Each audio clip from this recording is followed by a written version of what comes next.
Hey guys, so welcome to my first tutorial for freeCodeCamp assignments. I'm starting off with the Markdown Previewer, which is part of the data visualization assignment set, specifically using the React library.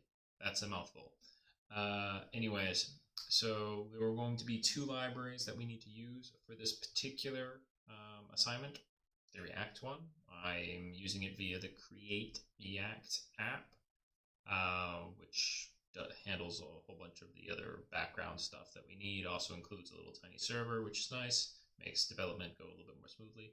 The second library that we need is Marked, or some other Markdown conversion library. Now, for this tutorial, you can either follow along creating your own thing, or you can specifically go to my GitHub page where I have made a completely functional app. You could copy paste and be a jerk and just completely steal it, or you could follow along, find the particular parts that you're finding tricky, and fix them alongside me. So, to do this, you need to know a few commands. One, you have to be familiar with npm or yarn. I'm not sure about yarn, so as to at least be able to run the npm install command. More importantly, you need to be familiar using Git and GitHub. So, for example, we go to my terminal. Let me clear that. So, we are in my... This is the directory for this particular application. If you were in your own machine and and you created your own folder, whatever, you can run git clone, go to this URL, and you get this nice little button down here, clone or download, copy the URL for my repo, go back to your terminal. So it literally reads git clone and then the URL for this tutorial. I'm not going to hit enter. I'm already inside that repo. You can see, oh wait, I didn't want all that. Just that. I'm already inside that repo. So I'm just going to back up, remove all that. Okay, so once you've done the git clone, it will install all of the files, but some of those files need to be configured appropriately and installed on your machine itself, namely the Marked library and the Create React app library. So, I guess it's a module library, React is the library. Anyways, so you'll need to run something like npm install and then save. If you wanted to make it locally or global, there's other tags that you can get into. That would install it for your whole machine to use. I don't need to run this command. I've already installed everything. Once that's done, there's only two other commands you need to follow this tutorial, and they're both git commands. It's git log and git checkout. Git log will show you the history of the commits that I've made on this machine. On this application. And then git checkout will allow us to switch between those commits. So right now, when you clone into this application or into this repo and then start it, which is another command, sorry, we'll get there, you'll be seeing the most current version of the application, the finished application, which, again, if you're being a jerk and just copy pasting, is cool, but if you were stuck somewhere and wanted to see how I worked out of that particular situation, isn't useful. You're going to need to be able to check out my previous commits, and then you'll see the history of thought process as well as the application. So yeah, git log, git checkout. That last command that I forgot about, once you've cloned, you've installed the libraries, the last thing you need to do is hit npm start, which, let me just double check. I've already got this running locally right here. So yeah, you would hit npm start, enter. Mine's already running in a separate terminal, which you can see. It will compile a few things, and then you'll get this nice little message. So you can now view Markdown in the browser, and it gives us the address that we can go to. And here we are. This is the finished product. As you can tell, I've got some raw text in the pink box, and it is being converted and put into the blue box, and it's being rendered as HTML as opposed to just raw text. And we'll get into how that's working. Yeah, let's go to the code. Well, actually first, let's show you how we're using Git. So we're gonna run a git log. Okay, these are all the commits I was talking about. We go from commit number 1 down here all the way up to commit number 8 up here. There's one commit that you guys can skip that you don't even need to look at. It's just the README, and it's right here, and I specifically didn't number it. So there's technically 9 commits in here, but only 8 have numbers. Basically, just a quick rundown. 1 through 7 will get you the running app, and it will look like ass. Number 8 gets you looking not awful. It's not great, but it's not awful. And there's a couple bugs that I can show you. We'll get to that. All right, so I've done git log. I see the logs I have right here. How did I go from really basic all the way to something a little bit more complex? We can copy the hash here, the commit hash, and we're just going to run git checkout and paste that hash.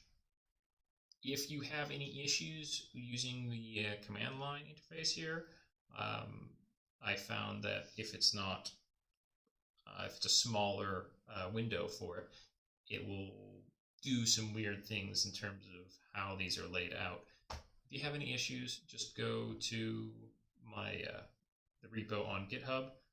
The exact same commit hashes are here. This time going in regular chronological order as opposed to reverse.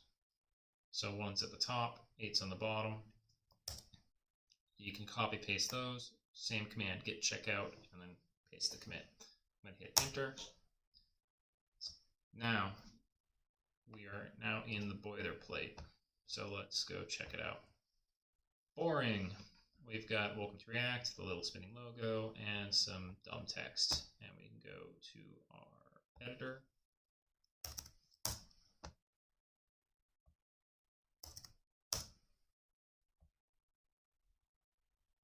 Okay. This is our application. This is what Create React app built for us. Public folder, source folder. We're only really going to be playing around with the source folder. This is an easy application, small. It just does a couple things. We're only going to basically build 2 more files. We're going to include 2 more files, which will represent 2 new components. Not really going to go over any of this. This is just boilerplate. So let's move on. Okay, so same command, git checkout. We're gonna go here to commit number 2. There we go. Things have changed. We just saw our editor change. Okay. There are 2 things I've done. One is up here. I'm saying import the components from the component file. So start in this directory, open it up, look for that file. start in this directory, open it up, look for this file, and if you find it, name it that. That's importing them, and then where I'm actually calling them to use is in here, where the little paragraph from the Create React app what used to be. I created a div, and I'm calling those two components. Also change the title, added a footer, whatever, boring stuff. Now I didn't, this commit I actually did a couple minutes earlier than I probably should have, because if you go to look at where we are, we have a failed to compile. This is, you can just read this. We've got no such file or directory. And what is it looking for? The text input. And it's, sorry, and it's specifically looking for in the source folder. So we go in our source folder. Yeah, there's no text input. There's also no text output. I'm making references to things that don't exist. I got commit happy, I guess. So we can just ignore this for now. We're going to create those in the next commit. So git checkout, and now we're on commit number 3, where we're adding those components, the input and output components. So let's copy this reference number. Okay, we're in our app component, nothing's changed. We're still importing the input and the output components, and we're calling them to be rendered. What's changed is over here in our source folder, we have those two files, the input and the output.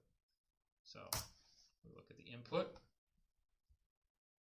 It's a DOM component, a little bit of CSS using React, and it's just returning a text area with these attributes: name, columns, rows, placeholder, blah, blah, blah. Text output is even more dumb.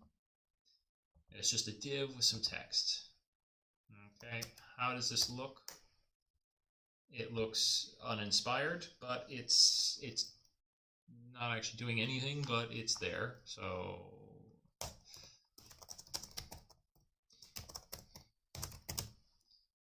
assuming I know how to spell component, there we go. So yeah, we've got our input component, which was the pink one, and we have our output component, which was the blue one. Neither of them are doing anything particularly interesting. So let's change that. Let's go on to step number 4, where now these two, step number 4 and step number 5, to see what I'm doing in action, you'll need to do them both. Step number 4 is just sort of laying the groundwork, but we still, I broke it up just so you can see in steps. So okay, re-rendered, still nothing happening. Let's go to the editor. That's output, that's input. The changes happened in the app.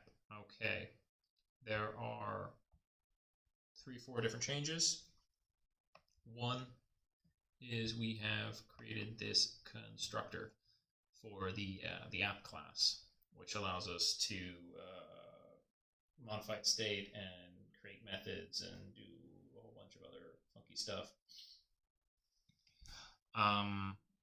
The state is just going to be text. We're taking from a text area. We're going to convert it. So I made it an empty string at the moment. I then made a method, which is just an internal function, to modify that state. So when something happens, when I call handle user input, we're going to change the state, and it's going to be set to the value of wherever that method was called. It's going to look in there to find a value. So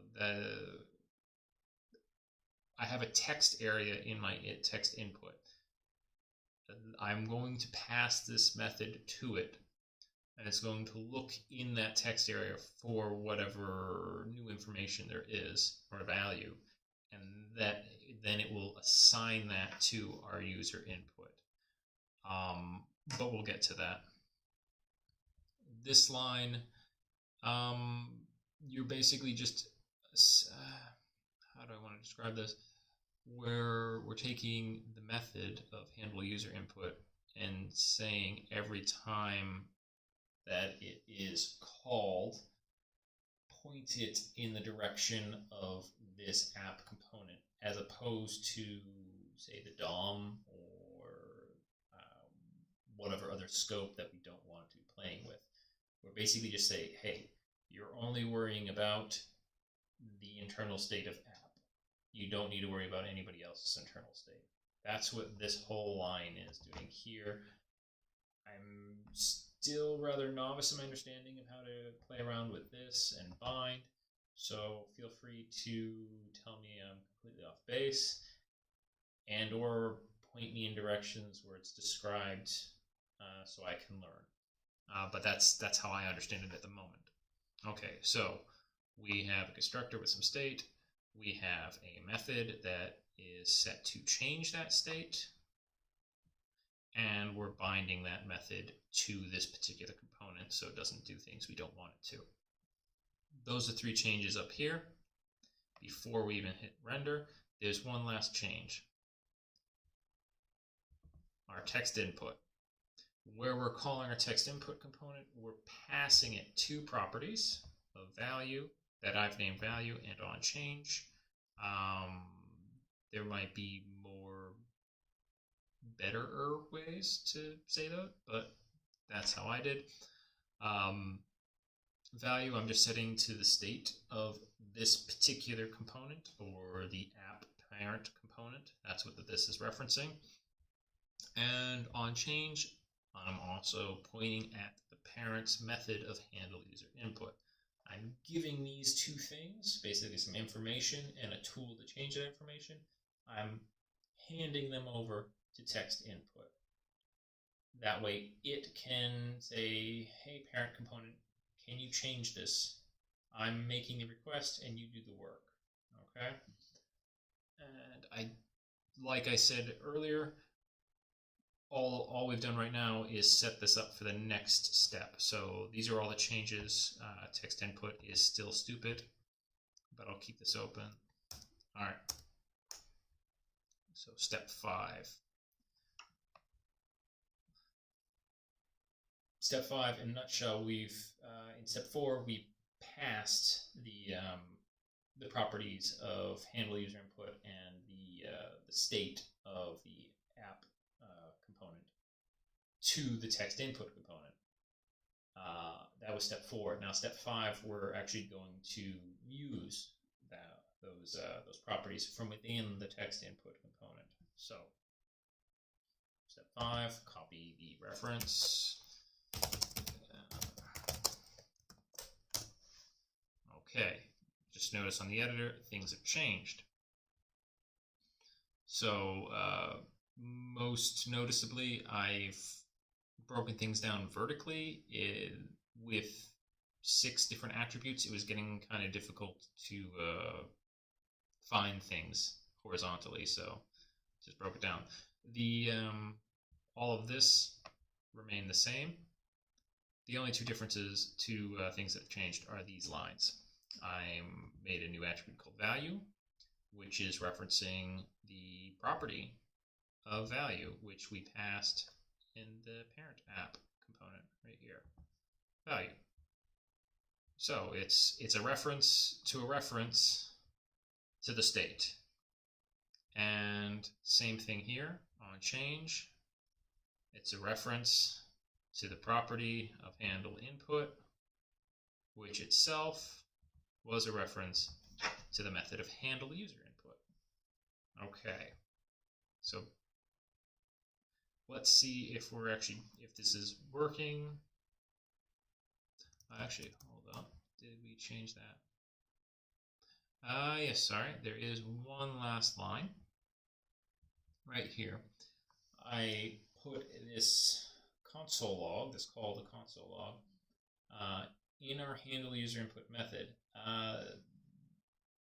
I put that there to prove that this is actually working. So like down here, we're calling the component text input. We're saying, hey, make this text input render, and we're passing it some information of value and the ability to modify that information by giving it the ability to call the parent method of handle user input. But at the moment, the way it's rendering on page, there's no proof that that's actually happening. I still just have a text area, and it's I can type in it, which would be expected, it being a text area, but I don't know that it's actually modifying the state. So I added this log. So let's open up the console on the browser, Control-Shift-I. And you can already see right there, there's a whole bunch of gibberish which I just typed. Let me just clear that. I'm just gonna, oh, sorry, I probably should have done that first. Okay.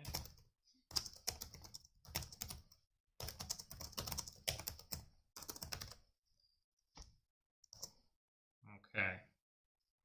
So, what are we doing here? We've got our input component, our text input component, which is calling the method that the parent has given it of handle user input, which then is looking into the text area where it was called for the value that's currently there.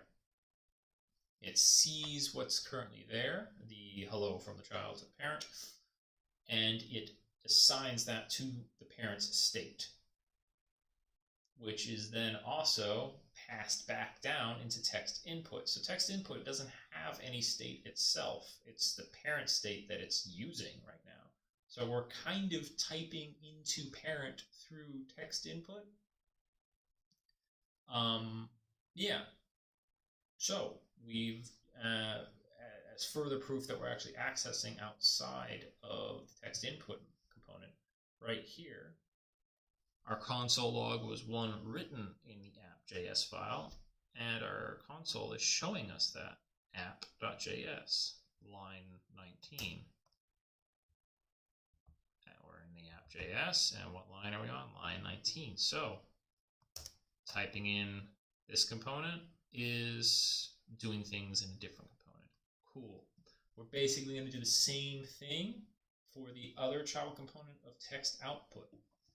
Let's get there. So we are on step number 6, commit number 6, Control-Shift. Okay. Okay. You can just see that re-rendered. Let me get rid of the console. And let's go over the changes here first. Okay. In the app component, the parent component, the only change that we have made is this line right here, text output. We are passing it a property, which I have uncleverly named as input. I probably should have kept it the same as value, or called it value, because it is passing the same exact information, which is the state of user input. Yeah, text input. Nothing's changed here. We're dealing with the text output one component. Okay, text output. We still have our dumb texts, but using some curly brace JSX, we now have this props input, just referencing the property that was passed. Let's see how that looks. So we've got a text area. We can type, I don't know, awesome stuff, I guess. Okay, so that is working. We have a parent state and the parent's function, which we gave to the input box. And the input box can call that function, which changes the parent state, which is then passed back down to the input box, but at the same time, it's also being passed down to the output box. So we've got a parent with a method and state, and it's passing state and method to its children. Cool. We have one step left to do, which is incorporate the marked library. Because at the moment, this is just taking text from one spot and assigning it, and sharing it with two other spots. There's no conversion going on. So if I try to put some Markdown, awesome stuff. Let me see if I tried.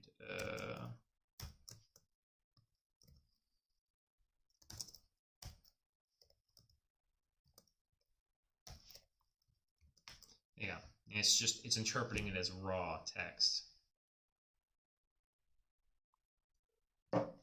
which isn't doing what we need. Okay, so let's go to the next step, which is actually this step. You will have the fully functioning application here. It will remain as butt ugly as it currently is. Okay. All right. Re-rendered. You just saw the browser refresh.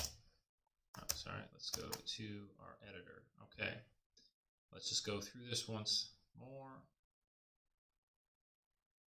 Yep. No changes to the app component.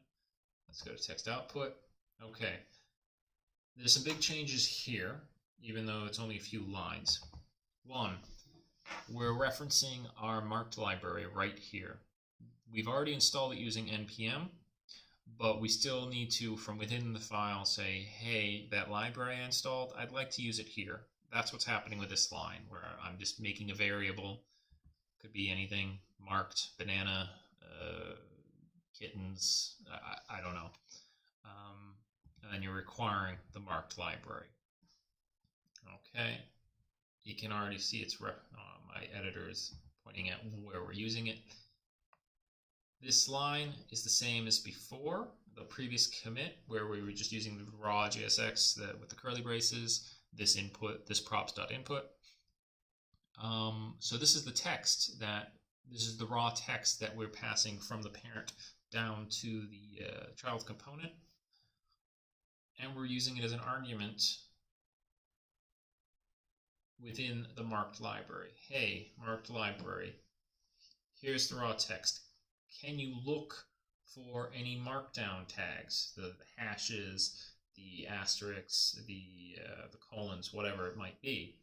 And if you see them, switch them for HTML tags. Now,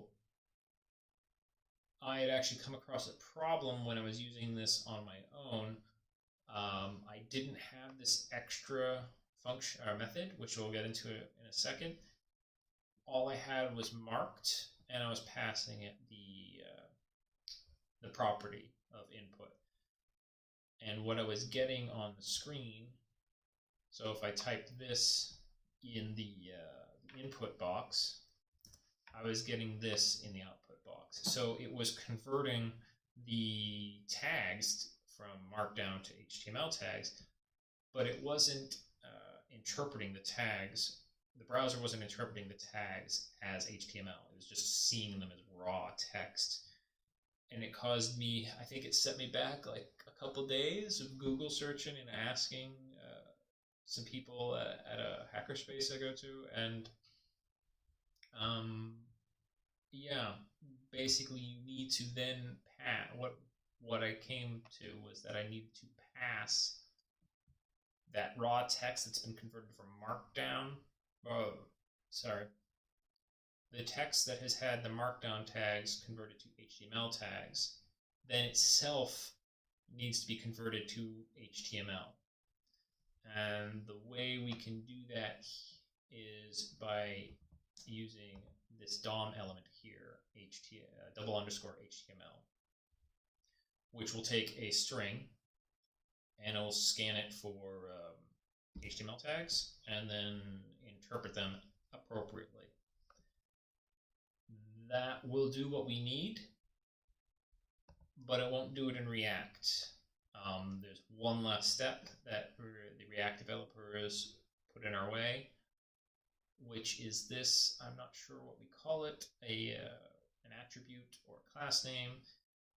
It's called dangerously set inner HTML. From what I understand, being able to directly manipulate and inject HTML tags on your page sets you up for the possibility of being cross-site scripted. Basically, someone could put, like, for example, like right now I just put an H1 tag.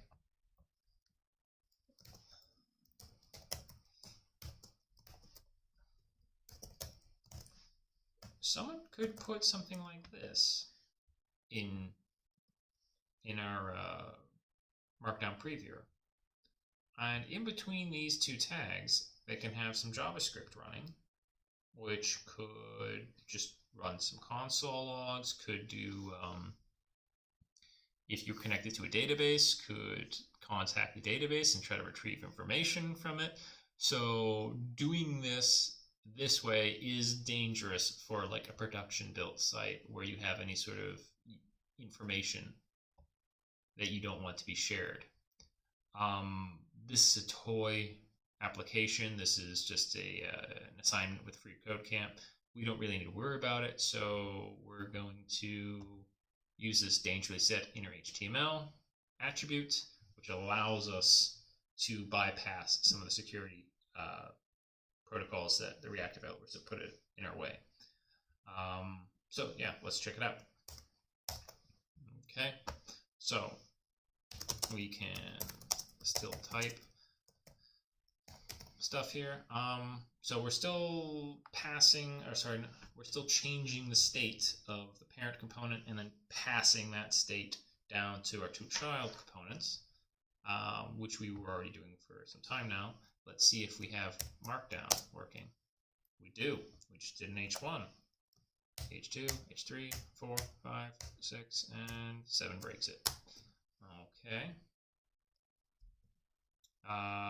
We also have italics, and assuming I know how to spell bold.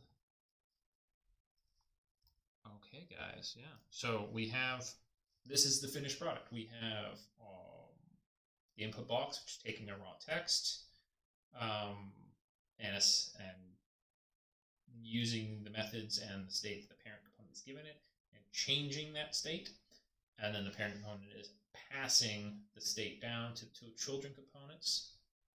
The output component takes that state and runs it through a couple different conversions. One being take the raw text and search for Markdown tags. If you see them, switch them out for HTML tags. And then it gives us raw string. Then we have to further convert that using a reference to the HTML, what do I want to say? This is like DOM HTML element, which will look at a raw string and convert it, interpret it as HTML if it sees any HTML tags, which is what's happening in this div right here. The last bit, let's just change this so it doesn't look so much ass. It's not pretty to look at. So let's just get checkout and let's go to number 8. So conveniently titled basic styling. Okay. Bam. Okay, our finished product is here. If you're interested in what I did, within the child components, all I've changed is I've added an attribute to each of them. So I've given them a class attribute of box, and for the box on the left, I called it left, and for the box on the right, I've called it right. The CSS is included. Basic stuff, nothing particularly funny or interesting. Yeah, so